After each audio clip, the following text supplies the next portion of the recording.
Enrique, for this really kind introduction. And I totally emphasize again what he was saying, that, my lab employs biologists, but we also employ physicists and mathematicians, because for those of you who might think that, there's a bit of a trade-off, that we don't actually necessarily produce interesting mathematics for the mathematicians, kind of like for their eyes, but we do produce extremely interesting applications in the biological sciences that change the way that biologists even test their theories. And I hope to show a few examples of how we do this.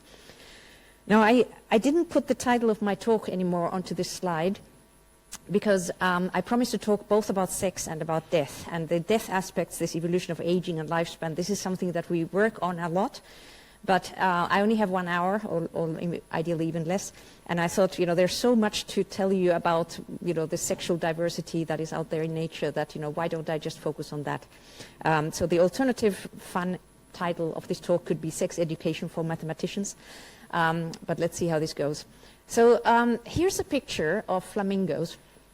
And this is before artificial intelligence times. As far as I know, this is not manipulated in any way. So there's these tiny little flamingos, they're individuals, and they form a population of flamingos that looks like a flamingo just by chance. But I put this picture here to make you think how, if you are not a professional evolutionary biologist, you often might phrase evolutionary ideas kind of like, oh, evolution is something that promotes things that are good for the entire species. And given that I already mentioned artificial intelligence, you can ask, I can't remember which version of AI I used here, like, how does evolution promote the survival of the species? And then, whoa, all kinds of ideas come in there. But I can also ask artificial intelligence, tell me why evolution does not always promote the survival of the species, and then it also produces a lot of answers there. So this is where you have to be a bit more scientific and actually know what stuff you're talking about. And generally, I would say yikes to these kind of ideas here, because my entire career, I have been looking at things where evolution does not necessarily satisfy an optimality criterion that at first sight you might think that it's a sensible one. But more generally, what we do in my lab is that we're really interested in the tension between diversity and generalizability. So, we're scientists. We like to uncover some sort of general rules, general hypotheses, theories even. But at the same time, if you look at these different organisms, they have different challenges in their lives, and therefore sometimes you get different answers if you change the rules of the game, so to say. In other words, if you have a good theory, you should explain what is the norm. This is a fruit fly. Everybody has heard about fruit flies. Geneticists use that a lot. It's kind of like your standard species. But then if you shake a tree in a rainforest, you actually get this dropping out. So what the hell is this antenna for? And there's actually new research that it really seems to be sensing electricity, static electricity out there. So there's, quite new stuff. That is not my research topic at all, but it's a general gist. The nature is really diverse, and therefore it's really fun to study it. In other words, from set A to set B, we change the rules of the challenges that the organisms are facing. So what sort of behaviors or trait changes do you expect in nature? And so this is a much better way to phrase the questions than the sort of naive expectations that everything just somehow gets better over time, because depending on how you define this better, it might not be satisfied at all. And I promised you to talk about sex. So this is not yet on this slide at all, but it comes straight here. So one thing about sex that you have to know is that it doesn't necessarily associate with there being males and females in a population. For example, if you're baking or if you're making beer, you use yeast, and yeast can have sex. When you're baking, the reproduction is just asexual, but if they're starved, they turn sexual. But there's no boy yeast and girl yeast. There's just different proteins on the surfaces. And you need to mate with somebody who has different proteins from yourself so that you don't just replicate among the same type. But this means that you need to think about, what is even the definition of a male or a female? And I'm not now talking about the sort of gender roles that are a big topic in society. I'm just asking, how does a biologist talk about sex, not gender? So here, for example, I don't know how many of you know that seahorses are famous because the males are the sex that becomes pregnant. So something, the anatomical name of that thing doesn't matter. I don't know if there's a pointer, I'll just use this. But something is inserted into the brood pouch of an individual. Gametes flow in a certain direction, they get fertilized, and later little seahorses come out. So what makes us biologists even decide that this one is the male? And you might think maybe it has a Y chromosome, but they don't. Sex determination is very, very diverse in nature, and many species don't have anything like sex chromosomes. So this is really just a matter of definition. If you have a species where the gametes are very unequal sized, then the one that is producing the small ones is called the male, and the one that is producing the large ones, the eggs, is called a female. Or if you're a plant, then it's called pollen and ova, but you know, the same thing. But then when you have a system like this, it's not obvious that nature has to be organized this way, because I told you about yeast, it's organized in a different way. So why do we have this sort of diversity out there? Or why do we even have this sort of anisogamy? Isogamy would mean equal gamete sizes, anisogamy means unequal ones. And it's interesting that this is one of the first questions that was mathematically modeled in the biological sciences. I sort of assumed that this being Germany, maybe everybody here reads German. Maybe that's not true because you're an international bunch. But this person, Hans Kalmus, in the 1930s, produced a paper where he was trying to put maths onto the phenomenon. And back then, evolutionary biology was already being treated mathematically, but more in the abstract sense, like if we have a genotype that is more fit, how quickly does it spread, or does stochasticity make it disappear, how often, that kind of things. But this was starting with a biological observation, there are males, and asking why are there males. And this is part of his paper, so he was imagining that, quite correctly I think, that you should go back to the ocean, that's where things evolved. And imagine that you're, for example, a coral, and you can't meet each other because you can't walk to each other. But you send gametes into the ocean, and you have this budget constraint that there's only so many you can send out. And if you split your energy into smaller and smaller units, you can make more of them for the same effort. But then they're really small, and small things have a hard time surviving out there. So this is the trade-off. And then there's two of them that come together, and then he has a few pages. It's quite simple, and you end up with a solution. The problem why I don't teach this anymore, except for sort of historical relevance, is that he was making the assumption that evolution optimizes something. He was assuming that evolution is a process that leads to the best possible meeting rate, and therefore the best possible survivor of these little things, and the growth rate of the population is maximized. And we know these days that this is very, very often not true. You cannot just assume it. And I put a picture of a particular spider species here just to shock people about how cruel reproduction can be. And the point of this story is that the growth rate of a population is not necessarily maximized at all. So what happens in this spider is that females have this suicidal form of maternal care. They lay eggs, or they get fertilized, they lay eggs, and then they guard the eggs against everything. And then when the little spiderlings hatch, they eat alive their mother. You know how spiders eat? They puncture something into a hole into the carapace of the prey, and then the digestive fluids go into the prey, and then they drink the smoothie that has been created. So this is what happens in the maternal care context. So she's totally accepting of this happening. So this is not yet the conflict, because this is normal. But when a male comes and finds a female that is guarding a bunch of eggs, the male attempts to throw away and or eat the eggs. So then the female has lost everything. The point is that if she has lost everything, there's no point in her sort of trying to beat up the male or whatever, be angry about this. What she still can do to get something out of her life is to mate with this male and lay a smaller clutch of eggs. She doesn't have so much energy anymore. But the male now gains something, a bit of paternity, that he didn't have before.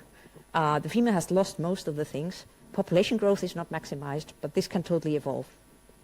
Makes sense from the gene's eye perspective, but not from the species growth perspective. And because of this, all these models about gamete size evolution, they also have to be looked at from the principle of evolutionary invasibility. What sort of strategies can spread if the others are already doing something in the population? And you can sort of see that there's a sort of game theory angles come into play here quite a bit. So here's a picture of Jussi Lehtonen, who did his PhD in my lab about these topics. So once again, you can assume that there's these corals, there's the red and the blue, and I don't want to call these males and females yet, because I'm only going to start to apply that definition if they end up having unequal gamete sizes. Until that, they are just some sort of labels, blue, red. And I've already created some initial asymmetry in the gamete sizes. This could be just stochastic, what's happening there. And if you just think about the energy budgets here in a very simplistic way, you have the parent has a total budget of M, big M. If you divide it with the, this is the red one is the type X, you have a certain gamete size. So this is the number per time unit that you can produce. And there might be a different allocation strategy on the blue side. And then what happens is that the zygotes form if these things are good enough at finding each other, and you get a zygote that has the size, mass or volume or something like that, that is the sum of both. And then you make an assumption, which is the survival is a function of size, because it's very hard to survive in the ocean if you are very small. The gametes themselves, they are also having survival problems because it's quite hard to, they don't yet have feeding apparatus or anything like that. But that, of course, depends on the time until fusion, and that depends on the densities of these organisms. And as a whole, you get something that doesn't look too complicated to an audience like you. Some biology students are a bit horrified, but then you just go through this. It's not too bad. So you have some sort of adult numbers here, AX and AY for the red and the blue types. You have mortalities. Oh, sorry, they produce according to their budget decisions. And the gamete densities then are subject to mortality, where we just assume something that seems to make biological sense, and then they fuse at a certain rate. And if you're a chemist, you realize that here's some sort of mass action ideas going on in there. But then what you get out of this from the parental perspective is you get a total rate of offspring production, and there offspring can only become adults if they also survive. And because this depends on the size, that depends not only on what the red type is putting in there, but also what the blue type is putting in there, it becomes a game theoretic problem. Because if the other one is producing big ones, you don't actually have to put so much effort into the materium of every single gamete for there to be quite high survival. So you can start being a bit of a, you could call it a parasitic type. But does this really happen? Well, that depends on what you assume with respect to parameter values. So here I have drawn just one red and one blue to indicate that all matings happen without other parents of the same color competing for finding the gametes of the other type. So without anything that could be called sperm competition if we already had sperm. Sperm only, we start calling these things sperm once they become small. But if we don't have that sort of competition, then you just evolve to the middle, where the red and the blue become the same size gamete producers, and we don't actually talk about males and females in this case. But if we start increasing the number of interacting adults in the mating pool, as we call it, you start having situations where these alternative equilibria appear, where either the blue ones become really small and the red ones become very big, or the other way around. And if we increase this thing further, the thing in the middle becomes unstable, and we basically have evolution of anisogamy. And this is something where, if you look at the interests of the different, I can now call them sexes because we have males and females, there's what evolution biologists call sexual conflict, because it would be better for the female if the males put a bit more effort into making bigger gametes that help the survival, that you would get better provisioned offspring, and not just try to outcompete each other in the race to fertilize the females.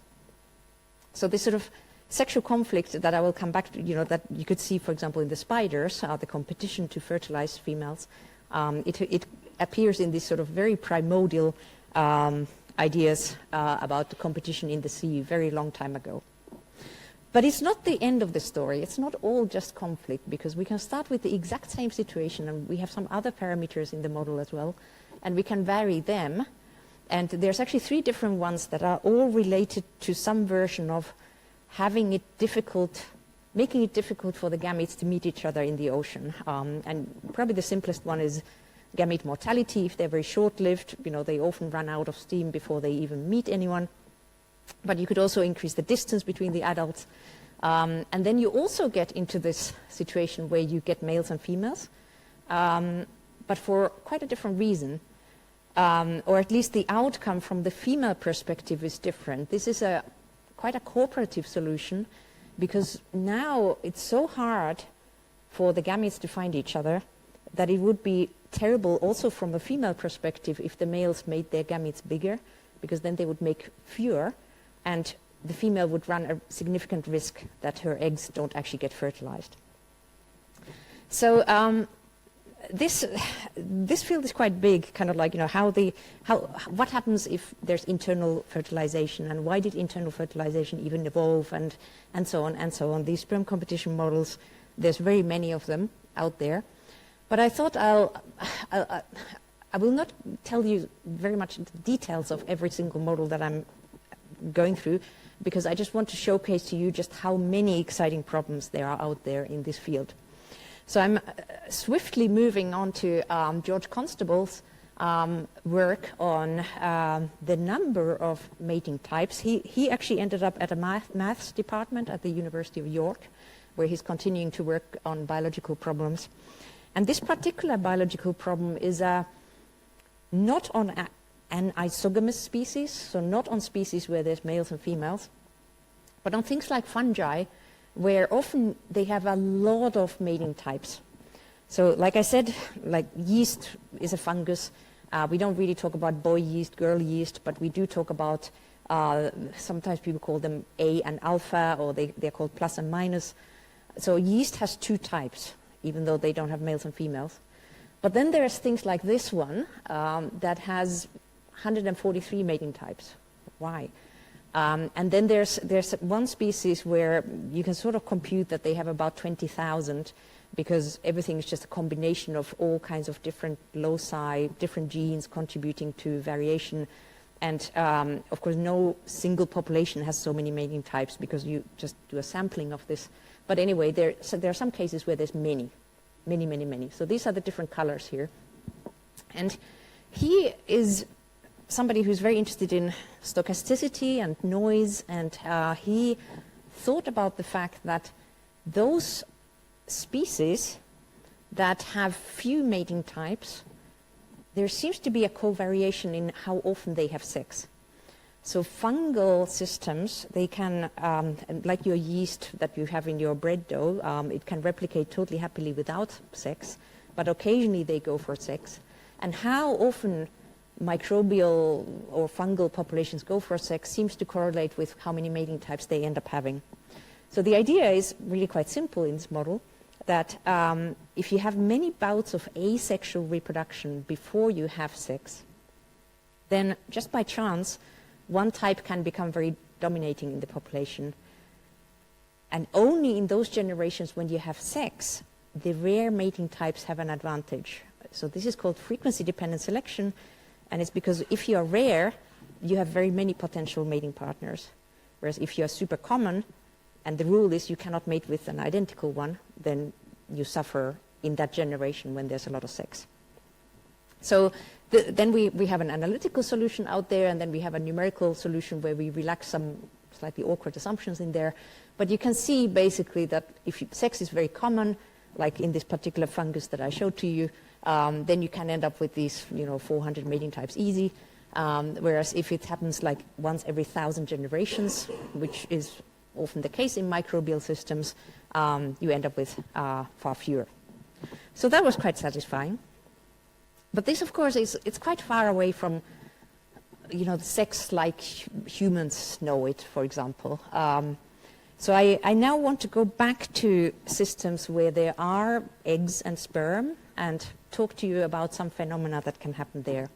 Like if you remember the spiders, you do realize that there can be quite intense opinion differences between what a male wants to get out of a certain interaction, what a female wants. And of course, I now say want in the sense of, we don't know about the spider's emotions, but we can talk about evolutionary interests. What are the benefits if a certain outcome happens from the perspective of one or the other participant?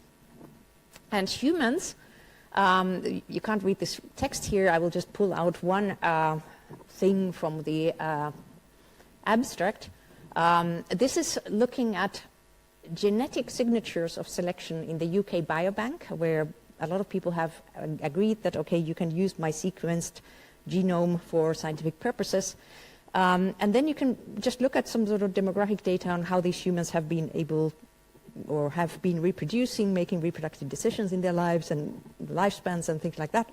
And you can see that they say that there is actually, if you look closely enough in huge data sets, there's evidence for sex differential selection, which is particularly strong in reproductive success. Which, of course, some reproductive success in modern societies, there's active decision making, but it's also very hard to do that if you don't find a mate and all those kind of things. So causality is unclear, but there seems to be evidence of at least something. But these effects in humans are quite subtle, so you need to have a lot of data for that to happen.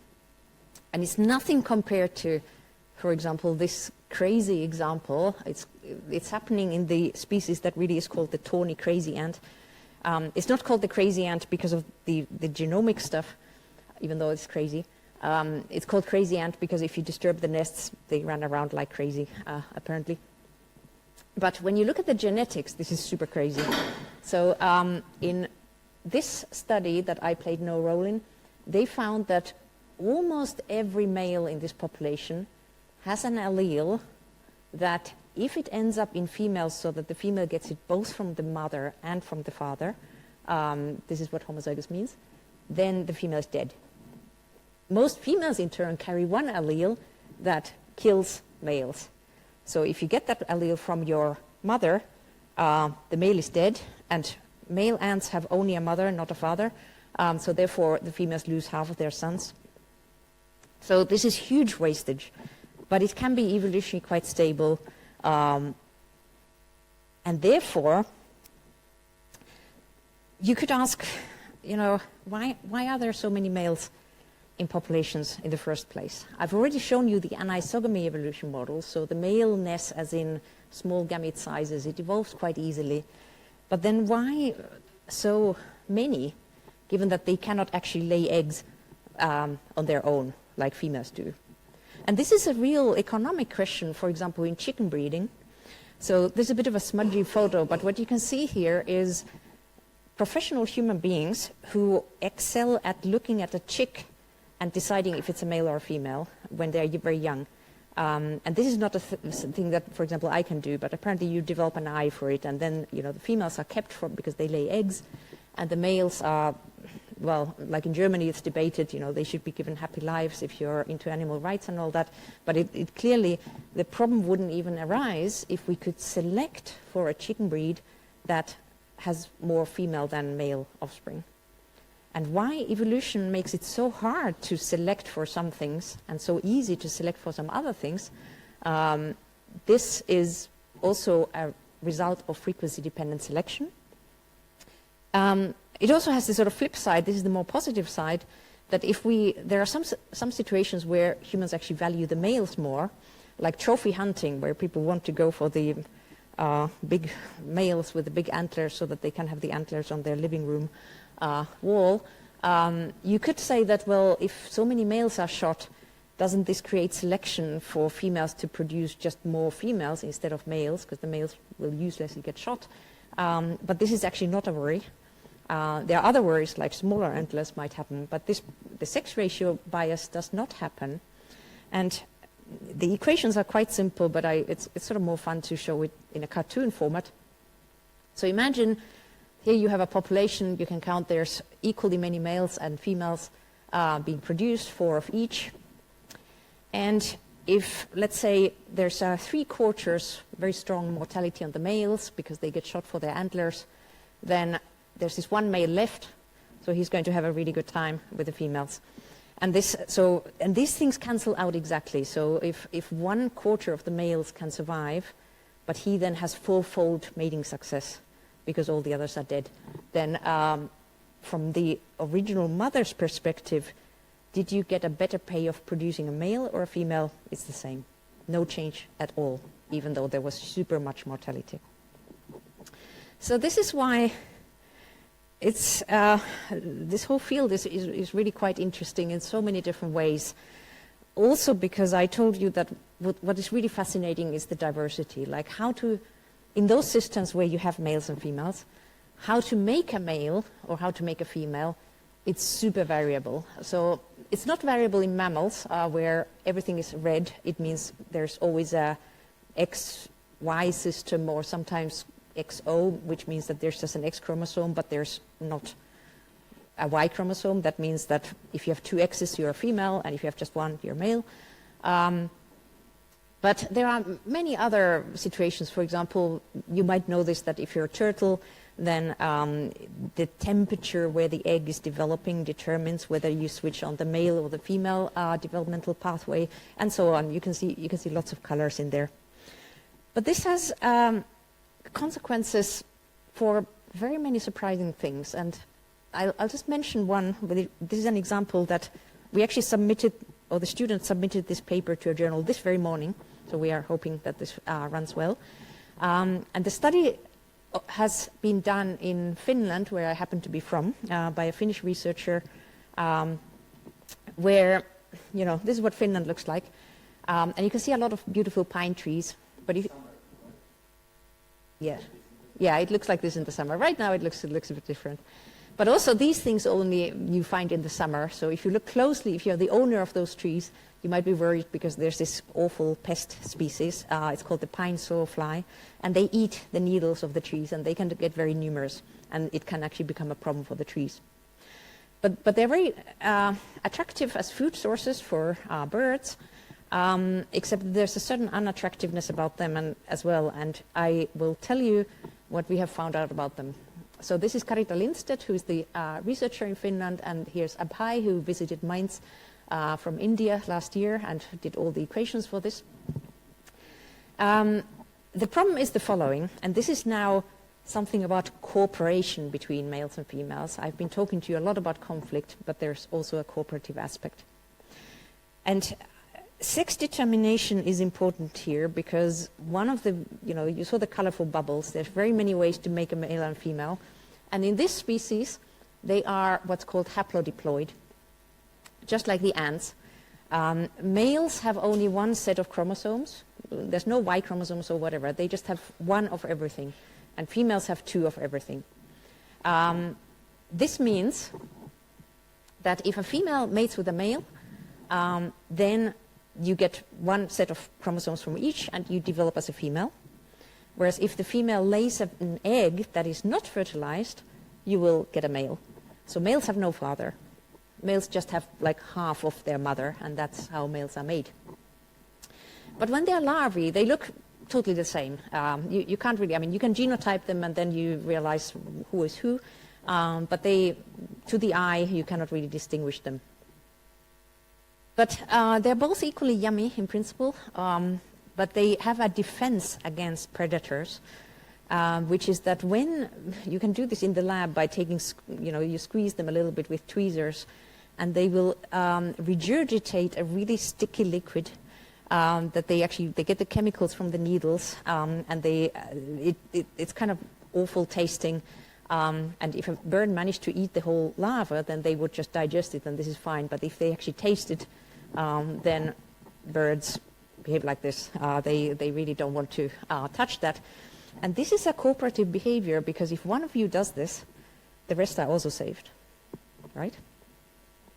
Which makes it a very interesting public goods problem. And it's also very fun to have this in experiments because it's a small thing. You can just feed it with pine needles. It's totally happy in the lab. And there you can show that it really is costly to produce, to sort of keep producing this liquid, because if you puke it out, then you have to regain all that energy and all the chemicals and all that. So you actually grow up slower and you emerge as a smaller individual and all that. So it's a kind of like collective behavior problem, and Carita always starts the talks by saying that, you know, would you puke to save your group? It's structurally quite similar to any sort of public goods problem, such as, you know, empty roads where you can drive to work very fast, and you can see if these idiots would just take the bus, I could be home by now because there wouldn't be so much traffic. So if everybody behaves nicely, then everybody survives better, or, you know, whatever is the benefit. But then selfishly, if others are puking for you, you don't have to puke so much and you grow better, right? This is the idea. And the sex difference here is interesting because even though these larvae look identical and they all have the same goal at this stage of life anyway, which is to survive until they become adults, females actually work harder than males. And you can sort of make jokes about it because females are also more likely to take the bus and, you know, whatever.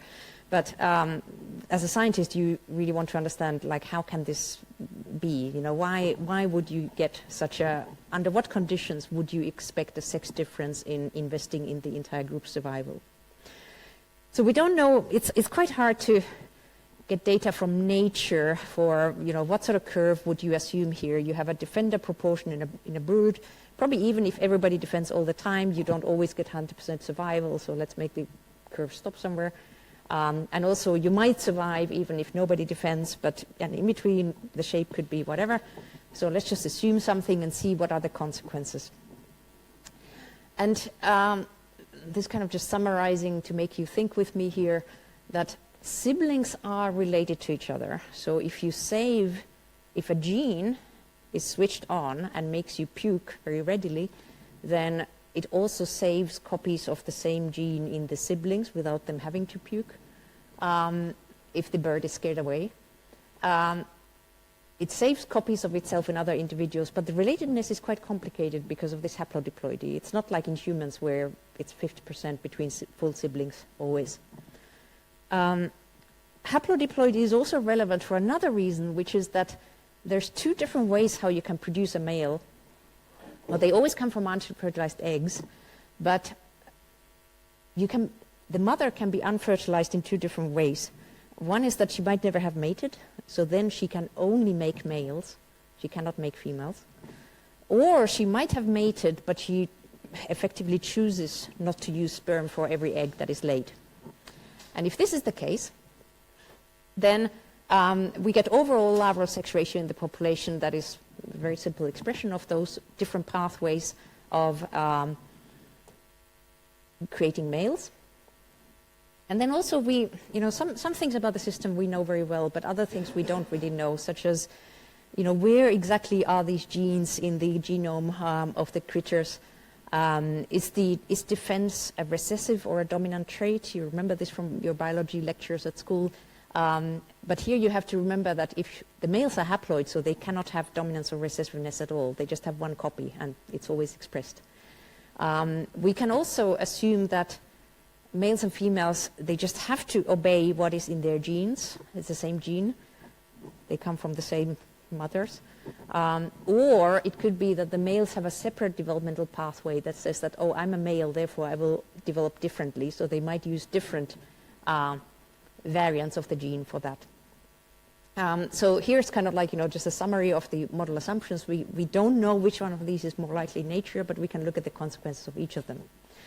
And there's, the supplementary material of what we just submitted. This is kind of like equation number 125 already, because there's so many different combinations of what sort of female has mated with what sort of male, and how you get multinomial probabilities of, how many of your offspring actually ended up being defenders or non-defenders, and therefore what is the probability that you end up surviving. So I will just kind of like skip through the details there, but it's basically just a gigantic effort of bookkeeping.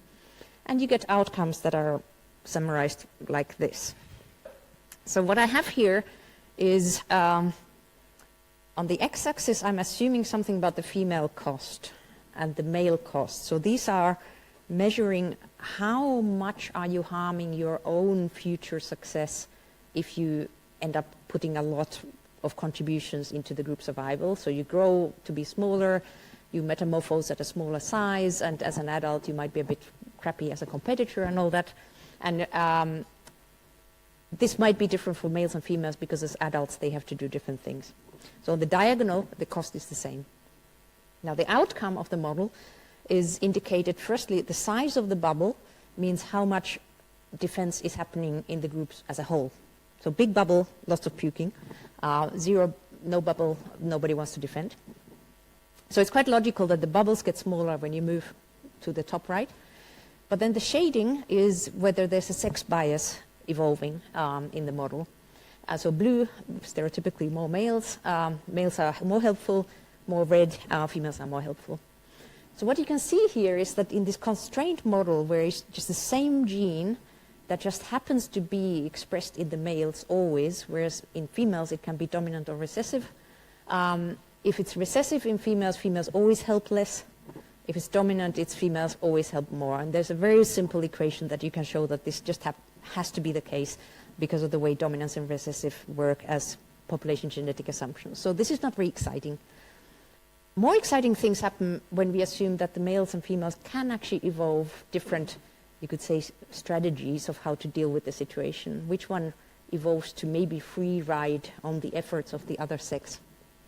Because now the costs start playing a logical role here. So if you sort of step back and don't care about the details, you can see that there's more blue below the diagonal and there's more red above the diagonal. And this is logical because more blue means males are happier contributing than females. And here the females have a higher cost than the males, okay? But the devil is in the details. And this is that, you know, in most cases at least, we find that the red zone extends to below the diagonal, meaning that females are somehow more helpful. And why would this be the case? So I haven't told you much about the parameter values that I used to draw the figures, and this is actually totally important for this, which is that I have here been assuming, you remember there was this unmatedness and then there was a sex ratio among the mated females, and this particular figure was drawn with those values that mean that only 33.5% of the population develops as males. This means that males are, if they survive, they end up having higher reproductive success than the average female, just like in the deer cartoon, it was the case. So the frequency dependence here elevates what we call the reproductive value of males above that of the females. So they're sort of allowed to think of themselves as the more precious and, well, I'm sort of anthropomizing here, but you see, you know, this is the way the maths works out. But it's also, there's a bit more to this, actually a few things that are more to this, because if the sex ratio argument was the only thing that explains what's happening, then you would, this has now different axes than before, you would expect all red below the curve and all blue above the curve. So what's happening on the axis here?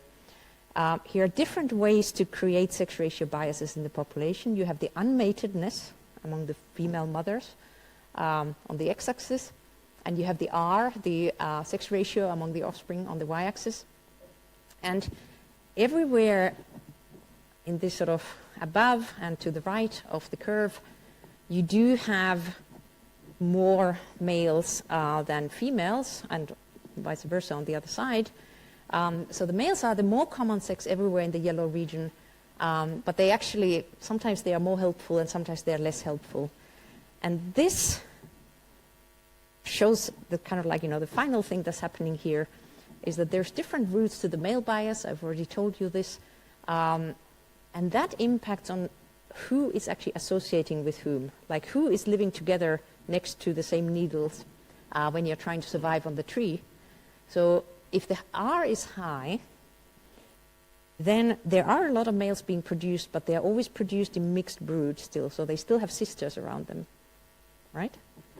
Whereas if U is high, then they are all often produced in broods that have males only. So you're only existing with your brothers, you have no sisters. And that means that, if I again use sort of loose language here, they might look alike, but some of them are females, and they, in this male bias situation, they have great prospects in the future, so they kind of should be saved. A male expressed gene is very much favored if it helps the sister survive. Whereas here, that root is no longer present, because you're quite likely, if you're a male, then everybody around you is also a male, because you are produced by unmated females. So in this case, you know, whether your prospects are good or bad, they're equally good or bad for everyone. So the kind of like, why should, you know, there's not an asymmetric situation where somebody with poor prospects would help somebody else with great prospects achieve great things. And this is why the sort of puking tendencies evolve to be much higher on the left.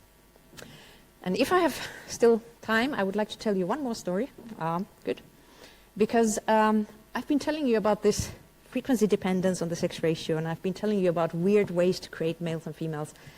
But I haven't told you very much about, you know, why are ants and bees and wasps and these pine sawflies so weird anyway? Like how come we can get a system where males have only half the genome of the females?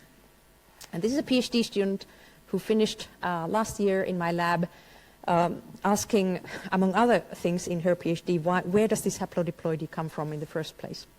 So remember, haplodiploidy exists a bit here and there. It's gray in the picture. And particularly, we are interested in the ants, bees, and wasps that are there. So this is the males, half the genome compared to females. And again, this is, by the way, I probably never said why I put these particular males in the picture when I said why are there so many males. These are the sort of famous characters who have worked on the problem of why males are produced in that ratio that they are. It starts with Darwin, who got it a bit wrong, and then kind of like it has proceeded towards better argumentation. Ronald Fisher. Yeah, this is Fisher. Also statistical, yeah. And the idea here in the sort of normal organisms like humans, mammals, whatever, is like I showed you with the deer, that the per capita representation of genes is poor if you are a member of the overproduced sex, so things balance at 50-50 quite naturally. But Cora was interested in situations where females can sometimes produce offspring without mating. So this should actually change the equations, because females, even, you know, if they are in the majority, they still don't have trouble reproducing too much, because they can always produce without, you know, the fertilization taking place. But they don't necessarily manage to produce both kind of sexes that way. So what happens if you change the rules to that? So can we quantify this intuition that daughters are not a wasted investment, even if you kind of overproduce them, if they can get new things going without involving males? So she did, again, quite a bit of bookkeeping. Here's the sort of one example from her PhD, where you actually have to be quite careful with, you know, who dies when, and, you know, what are the conditional probabilities of this and that when you're sexually produced or asexually produced and all that. And again, I don't show you the details because they're a bit tedious and I would run out of time. But she did this and showed a very pleasingly simple result, as a first result anyway, which is that if every generation does the same rate of parthenogenesis, this is the asexual reproduction, and sexually produced offspring are male with a certain probability, and there's another probability that an asexually produced offspring is male. It depends on how to create a male, whether this is possible or not. And optionally, there's also a cost of asexuality. You might not get very good offspring out of that way. They might be poor at surviving or whatever. Then there is a point where there's no further selection to change the sex ratio if this is if the Z sexual and Z asexual combine to produce the following sex ratio measured at hatching of the eggs. So, for example, if there's no cost to, you know, all the offspring are equally viable, then this simplifies even further. And one setting where this selection becomes 0, which means that things are just automatically doing the right thing, is when sexuals produce 1-to-1 sex ratio, maybe like they always did, because this is a typical thing with obligate sex, and if asexuals manage to produce 100% females. Remember, this is not the case in wasps or bees. But if this is the case, then everything is perfect instantly. And one example of that is stick insects, you know, these really long things that some people have as pets. So they can produce asexually. Some species are completely asexual, some of them are facultative, and their optimal sex ratio happens, you know, for example, if sexuals and asexuals together produce, you know, that number of males. This is just an example derived by assuming that 2/5 of the female are asexual. And I put the 2/5 in there because sometimes I just like to show things like how the maths works in simple cartoons. Like if 2/5 of the females were, was it now asexual or sexual? 3 of them are sexual, 2 of them are asexual. And the goal is to produce that number. And, you know, the asexual ones, they produce females only. This is the rule in stick insects.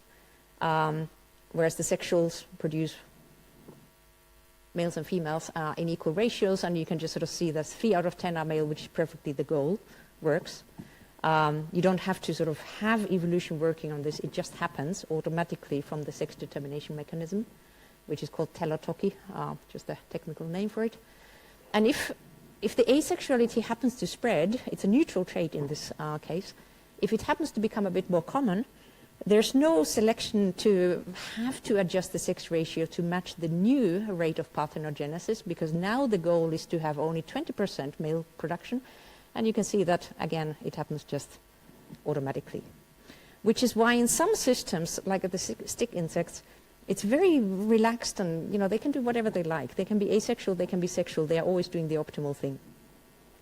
Whereas if you're a bird, it's completely the opposite. You might not know that birds can experiment with asexual reproduction. Poultry breeders know this sometimes. If you have hens without cockerels in your, you know, they have these sort of big breeding programs, sometimes you get not fertilized eggs, but developing eggs just spontaneously. But these they develop as males. And this is quite funny because this doesn't mean that you can get an asexual bird lineage because they only produce males, and males on their own cannot do anything. So it's a bit of a funny situation, but the molecular details are quite known, and they are there on the right. And we therefore wanted, or Cora's PhD, she worked out the rules of what you expect as I think there's a, this is in a slightly wrong order, but okay. What do you expect as the heat map says this is the proportion of offspring as a whole that are produced asexually at a stable equilibrium if the facultatively sexual females use a particular sex ratio and they suffer a certain cost of parthenogenesis, like their young are not so good at surviving, for example. So if this cost is smaller than half, so that your offspring that you're producing parthenogenetically are at least half as fit as the sexually produced ones, then, you know, all kinds of rates of asexuality can evolve. And you can basically just hover around this thing and drift around. Whereas if your parthenogenesis is of the type that produces sons only, like in the birds, then the picture is quite different. And for the birds, we would argue that they are probably in the high cost range because of the way it happens in birds.